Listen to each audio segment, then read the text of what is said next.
So again welcome to our channel broken codes. तो आज का वीडियो काफ़ी इम्पॉर्टेंट है।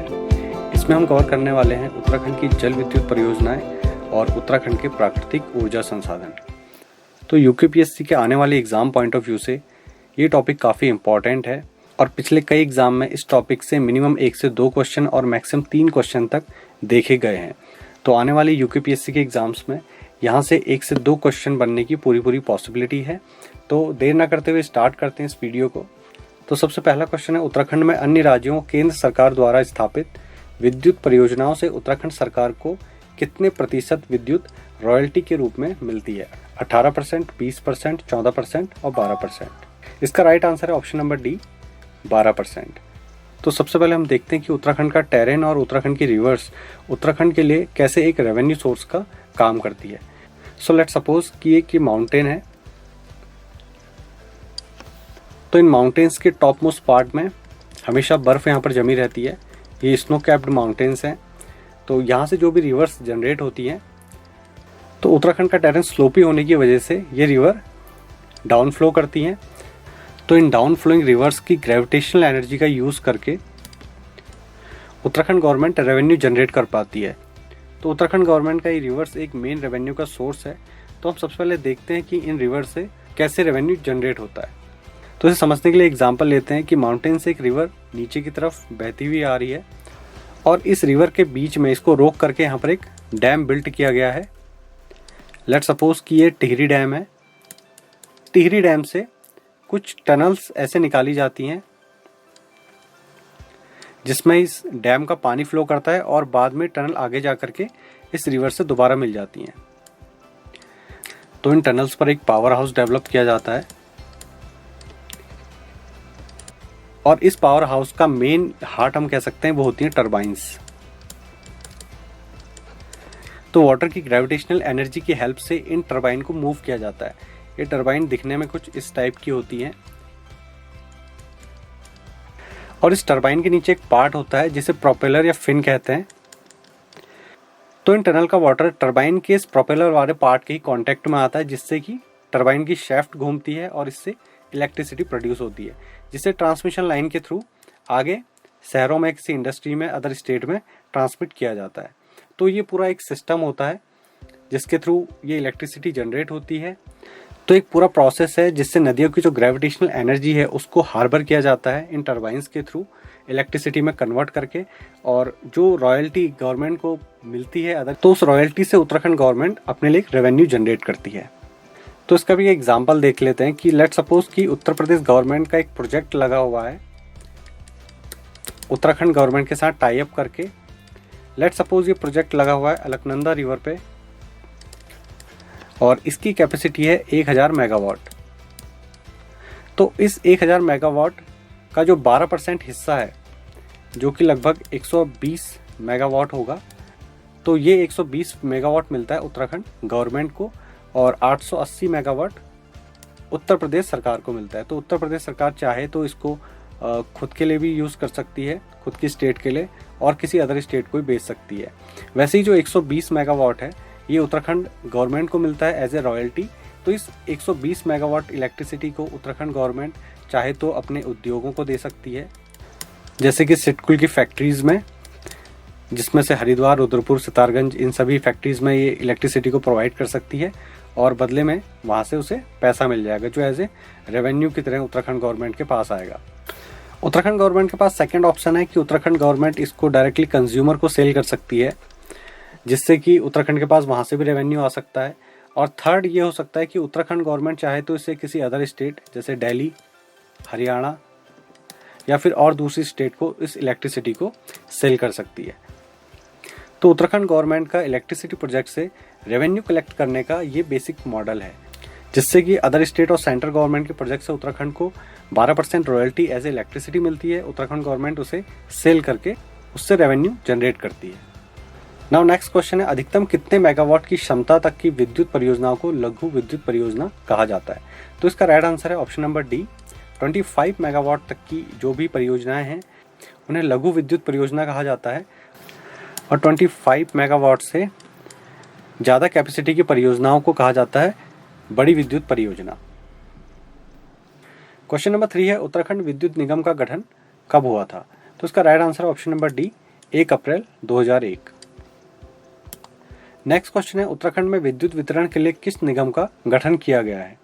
तो इसका राइट आंसर है option number C, Uttarakhand power corporation limited. Uttarakhand में इलेक्ट्रिसिटी की मेन बॉडी है उत्तराखंड विद्युत निगम, और ये तीनों निगम Uttarakhand Jal Vidyut Nigam limited, power transmission corporation Uttarakhand limited और यूपीसीएल, ये तीनों निगम उत्तराखंड विद्युत निगम के अंदर आते हैं। तो यहाँ पर जो पहला निगम है उत्तराखंड जल विद्युत निगम, इसका काम होता है जनरेशन का। दूसरा यहाँ पर निगम है power transmission corporation Uttarakhand limited, इसका काम होता है ट्रांसमिशन का। और तीसरा यहाँ पर निगम है यूपीसीएल, इसका काम होता है डिस्ट्रीब्यूशन का। तो ये तीनों निगम की अलग अलग रिस्पॉन्सिबिलिटी है। तो आगे इस पिक्चर में यहाँ पर क्लियर हो जाएगा कि UJVNL Uttarakhand Jal Vidyut Nigam, power transmission corporation Uttarakhand limited और यूपीसीएल कैसे अलग अलग तरीके से काम करते हैं। तो यहाँ पर सबसे पहला है जनरेटिंग स्टेशन। तो जैसा आपने यहाँ पर देखा था कि एक रिवर आ रही है, रिवर को रोक करके वहाँ पर एक पावर हाउस है जिसमें टरबाइंस लगी हुई हैं। तो ये टरबाइंस मेनली क्या है, जनरेटिंग स्टेशन है। तो इस जनरेटिंग स्टेशन को जो कंट्रोल करती है बॉडी उत्तराखंड में, वो बॉडी है यूजेवीएनएल उत्तराखंड जल विद्युत निगम। तो जितने भी यहाँ पर प्रोजेक्ट हैं वहाँ पर जनरेटिंग स्टेशन को कंट्रोल करने वाली बॉडी है यूजेवीएनएल। अब यहाँ पर सेकंड रोल होता है दूसरी एजेंसी का, जिसे हम कहते हैं PTCUL, PTCUL, power transmission corporation Uttarakhand limited. तो इसकी भी एक लिमिट है कि 132 किलोवोल्ट से ऊपर की जितनी भी लाइंस होती हैं, इससे ज़्यादा पावर की जो लाइंस होती हैं, जैसे 765 किलोवोल्ट, 500 किलोवोल्ट, 345, 220, तो यहाँ पर 132 किलोवोल्ट पावर तक की जो ट्रांसमिशन लाइंस हैं उनको कंट्रोल करता है पिटकुल। तो आप ऐसे समझ सकते हो कि सपोज ये यूजेवीएनएल का जो स्टेशन है ये टिहरी में है, टिहरी डैम के पास है। तो टिहरी डैम से आपको हरिद्वार तक इलेक्ट्रिसिटी पहुंचानी है। तो हरिद्वार तक इलेक्ट्रिसिटी पहुंचाने के लिए इन फेजेस से होकर के इलेक्ट्रिसिटी हरिद्वार तक पहुंचती है। तो पिटकुल का काम क्या है कि जनरेटिंग स्टेशन से जो सबसे सिटी के पास स्टेशन हैं जिनकी कैपेसिटी 132 किलोवोल्ट से कम होती है, तो 132 किलोवोल्ट से नीचे के जितने भी सब स्टेशन होते हैं उनको कंट्रोल करने का काम होता है यूपीसीएल का। तो सबसे पहली बॉडी हो गई जनरेशन करने के लिए, दूसरी बॉडी हो गई ट्रांसमिशन के लिए, और तीसरी बॉडी होती है डिस्ट्रीब्यूशन के लिए। तो यहाँ पर 132 किलोवोल्ट सब स्टेशंस और पावर लाइंस को पिटकुल और यूपीसीएल के बीच में डिवाइड करता है, जिसमें 132 किलोवोल्ट से ज़्यादा की जो पावर लाइंस हैं उनको पिटकुल कंट्रोल कर रहा है, और 132 किलोवोल्ट से नीचे की जो पावर लाइंस हैं उनको यूपीसीएल कंट्रोल करता है, और साथ में उनके सब स्टेशन से रिलेटेड फंक्शंस को भी। नेक्स्ट क्वेश्चन है केंद्र सरकार ने पंचक्की, जिसे हम घराट कहते हैं लोकल लैंग्वेज में, को लघु उद्योग का दर्जा कब दिया? तो इसका right answer option number B, 2001 में। क्वेश्चन नंबर 6 है उरेडा का पूर्ण रूप क्या है? शहरी अक्षय ऊर्जा विकास एजेंसी, उत्तराखंड अक्षय ऊर्जा विकास एजेंसी, उत्तराखंड अक्षय ऊर्जा विभाग एजेंसी, उत्तराखंड नदी ऊर्जा विकास एजेंसी। तो इसका right answer option number B, Uttarakhand अक्षय ऊर्जा विकास एजेंसी। तो Uttarakhand renewable energy development agency UREDA की फुल फॉर्म है। क्वेश्चन नंबर 7 है उत्तर भारत की प्रथम विद्युत परियोजना ग्लोगी विद्युत परियोजना की क्षमता कितनी थी? तो उत्तर भारत की ये सबसे पहली परियोजना थी जो 1909 में स्टार्ट हुई थी, और ये स्टार्ट हुई थी मसूरी में, और इस परियोजना की पावर जनरेशन कैपेसिटी थी 3.5 megawatt. So option number B, 3.5 megawatt is right. Next question है चीला विद्युत परियोजना किस नदी पर स्थित है? तो इसका राइट आंसर है ऑप्शन नंबर ए, गंगा नदी पर। तो यहाँ पर एक चीज ध्यान देने वाली बात है कि हम कोई भी विद्युत परियोजना यहाँ पर अगर पढ़ेंगे तो उसमें 3 चीजें इंपॉर्टेंट है।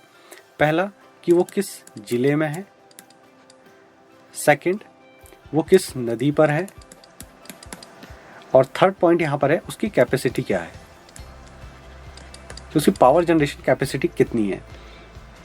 तो ये 3 चीजें इंपॉर्टेंट है किसी भी परियोजना को पढ़ने के लिए, और किसी भी विद्युत परियोजना से ये 3 चीजें पूछी जा सकती हैं एग्जाम में। तो चीला विद्युत परियोजना है पौड़ी जिले में, ये ऑलरेडी यहाँ पर क्वेश्चन में है, गंगा नदी पर है, और इसकी कैपेसिटी है 144 मेगावाट। क्वेश्चन नंबर 9 है टनकपुर विद्युत परियोजना किस नदी पर स्थित है?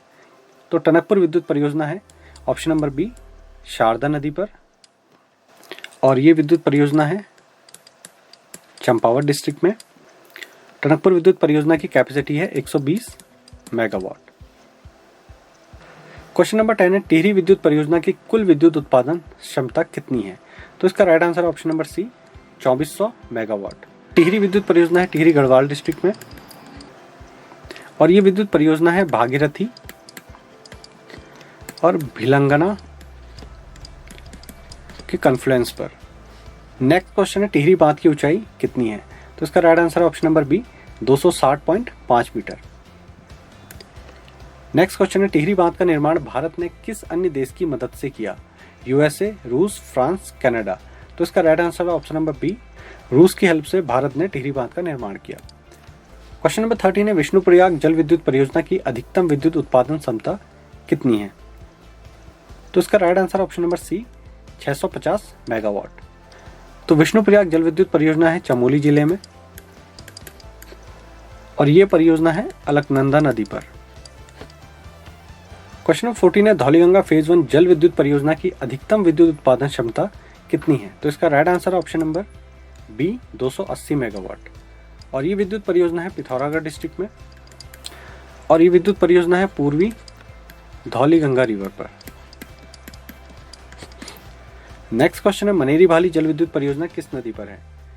तो इसका right answer option number A Bhagirathi नदी पर। तो मनेरी भाली विद्युत परियोजना में भी दो फेजेस हैं, पहला है मनेरी भाली 1 और दूसरा है मनेरी भाली 2। मनेरी भाली 1 को तिलोद भी बोला जाता है और मनेरी भाली 2 को बोला जाता है धरासू। तो मनेरी भाली 1 तिलोद परियोजना की जनरेटिंग कैपेसिटी है 90 मेगावाट और मनेरी भाली 2 धरासू विद्युत परियोजना की जनरेटिंग कैपेसिटी है 304 मेगावाट। नेक्स्ट क्वेश्चन है श्रीनगर जल विद्युत परियोजना की अधिकतम विद्युत उत्पादन क्षमता कितनी है? इसका right answer option number C 330 megawatt और यह है पौड़ी डिस्ट्रिक्ट में और श्रीनगर जल विद्युत परियोजना बनी हुई है अलकनंदा नदी पर। क्वेश्चन नंबर 16 है पाला मनेरी जल विद्युत परियोजना की अधिकतम विद्युत उत्पादन क्षमता कितनी होगी? क्योंकि ये अभी जो विद्युत परियोजनाएं हैं अंडर कंस्ट्रक्शन है कि ये परियोजनाएं जब तैयार होंगी तो ये इतना इलेक्ट्रिसिटी जनरेट करने की इनमें कैपेबिलिटी होगी। इसका right answer option number A 480 megawatt और ये विद्युत परियोजना है उत्तरकाशी डिस्ट्रिक्ट में और ये परियोजना है भागीरथी रिवर पे। नेक्स्ट क्वेश्चन है किसाऊ बांध जल विद्युत परियोजना किस नदी पर है? इसका राइट आंसर है ऑप्शन नंबर बी टॉन्स नदी पर और किसाऊ बांध जल विद्युत परियोजना की जनरेटिंग कैपेसिटी है 660 मेगावाट और यह है देहरादून डिस्ट्रिक्ट में। नेक्स्ट क्वेश्चन है उत्यासू जल विद्युत परियोजना किस नदी पर है? इसका राइट आंसर है ऑप्शन नंबर डी अलकनंदा नदी पर। यह परियोजना है पौड़ी गढ़वाल डिस्ट्रिक्ट में और इस परियोजना की जनरेटिंग कैपेसिटी होगी 1000 मेगावाट। नेक्स्ट क्वेश्चन है लोहारीनाग पाला जल विद्युत परियोजना की अधिकतम विद्युत उत्पादन क्षमता कितनी है? तो इसका राइट आंसर है ऑप्शन नंबर बी 520 मेगावाट और ये परियोजना भी उत्तरकाशी डिस्ट्रिक्ट में है भागीरथी नदी पर। नेक्स्ट क्वेश्चन है कोटली भेल जल विद्युत परियोजना की अधिकतम विद्युत उत्पादन क्षमता कितनी है? इसका राइट आंसर है ऑप्शन नंबर बी 1000 मेगावाट और ये परियोजना है टिहरी डिस्ट्रिक्ट में गंगा नदी पर। नेक्स्ट और लास्ट क्वेश्चन है पंचेश्वर जल विद्युत परियोजना किस नदी पर प्रस्तावित है? तो इसका राइट आंसर है ऑप्शन नंबर बी काली नदी पर, जिसे शारदा भी कहा जाता है। पंचेश्वर जल विद्युत परियोजना बनेगी चंपावत डिस्ट्रिक्ट में और इसकी पावर जनरेशन कैपेसिटी होगी 5040 मेगावाट। तो उत्तराखंड की सबसे बड़ी विद्युत परियोजना है। तो इस परियोजना की पावर जनरेटिंग कैपेसिटी टिहरी जल विद्युत परियोजना की भी डबल है 5040 मेगावाट। आई होप ये वीडियो आपको इन्फॉर्मेटिव लगा होगा और आपके एग्जाम पॉइंट ऑफ व्यू से ये सारे क्वेश्चन काफ़ी इंपॉर्टेंट है।